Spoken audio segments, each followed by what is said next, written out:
In the second year of his reign, King Nebuchadnezzar of Babylon was troubled by dreams. His spirit was restless, and sleep fled from his eyes. He summoned the magicians, enchanters, and sorcerers to stand before his golden throne, demanding they reveal the meaning of his terror. "Tell me the dream and its interpretation," the king thundered, "or you will be cut in pieces and your houses made a heap of ruins." Enraged, the king commanded the execution of all the wise men of Babylon.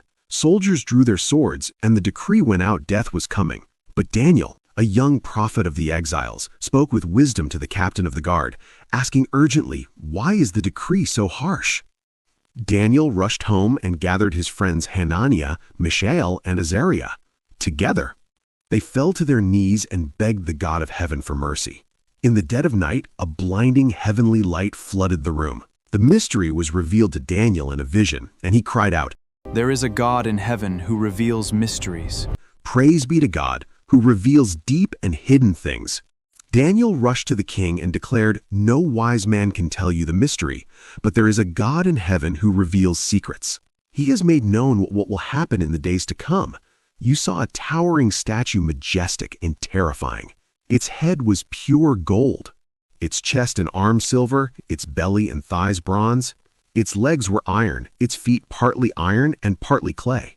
Then a stone was cut out of a mountain not by human hands, and it flew toward the statue. The stone struck the feet of iron and clay, shattering them to dust. Then the entire statue collapsed, gold, silver, bronze, iron, and clay, all blown away like chaff on a threshing floor. But the stone became a great mountain that filled the whole earth. This is the kingdom of God, eternal, unshakable, and it will never be destroyed.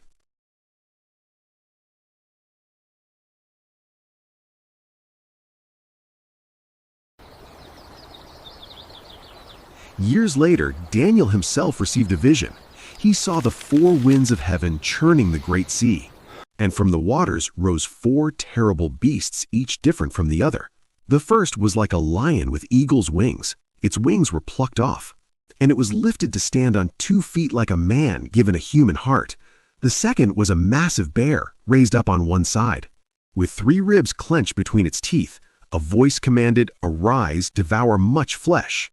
The third was a leopard with 4 wings on its back and 4 heads. It moved with blinding speed, and dominion was given to it.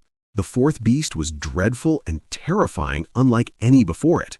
It had iron teeth, crushing and devouring, and 10 horns upon its head. Then a little horn with human eyes arose, speaking arrogantly. But suddenly, thrones were set in place, and the Ancient of Days took his seat. Heavenly fire flowed before him, and one like a son of man descended on clouds of glory. He was given an everlasting kingdom, and all peoples and nations will serve him.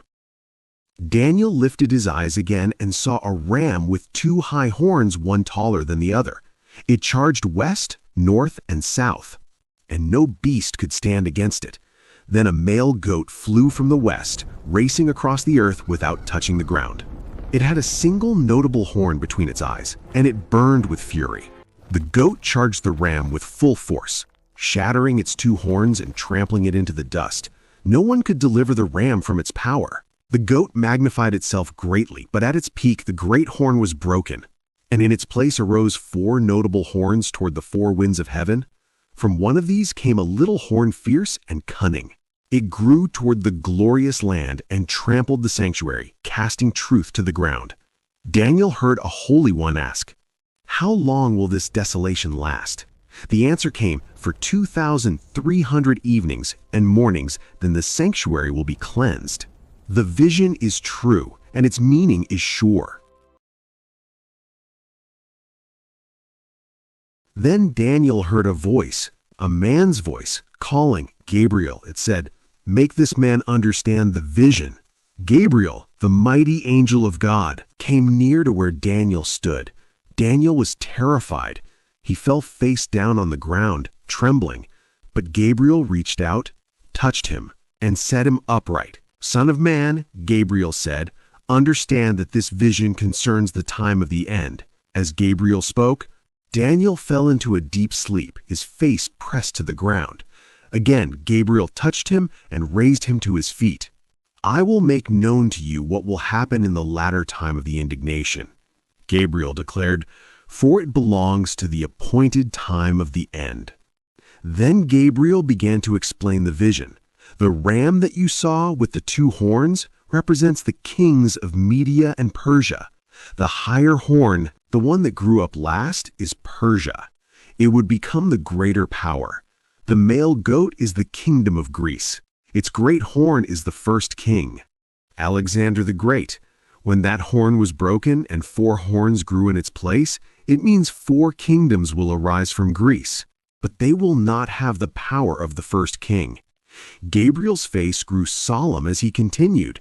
In the latter time of their kingdom, when transgressors have reached their full measure, a king will arise, fierce of face, skilled in intrigue. His power will be great, but it will not come from himself. He will destroy the mighty and the holy people.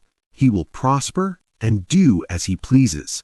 He will magnify himself in his heart, and he will even stand up against the Prince of Princes.